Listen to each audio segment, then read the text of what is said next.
ওই জামানার মধ্যে শিক্ষিত বেশি আছিল না বর্তমান জামানার মধ্যে শিক্ষিত বেশি? বর্তমান জামানার মধ্যে শিক্ষিত বেশি। ওই জেনারেশনের জামানার মধ্যে মেডিকেল সায়েন্স উন্নত ছিল না বর্তমান জামানার মধ্যে মেডিকেল সায়েন্স উন্নত? বর্তমান জামানার মধ্যে মেডিকেল সায়েন্স উন্নত। ওই জামানার মধ্যে মানুষের আয়ু, মানুষের বয়স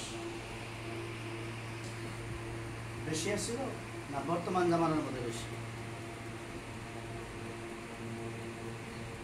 কবে গেলে ওই জামানার মধ্যে কমসে কম মানুষ 100 প্লাস 100 বা 100 প্লাস মানুষ বাঁচত। আর বর্তমান জামানার আমাদের জেনারেশন না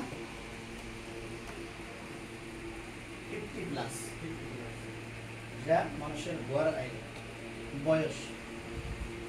এর কারণ কি আসলে? কারণ ওই জামানার মধ্যে যে দিন আসছিল বর্তমানে সেই দিন খালি তফাৎ হয়েছে স্যার ওই জামানার মধ্যে মানুষগুলা হয়তো নেশারেল, যে কোনো বেমারের জন্য নেশারেল প্রোডাক্ট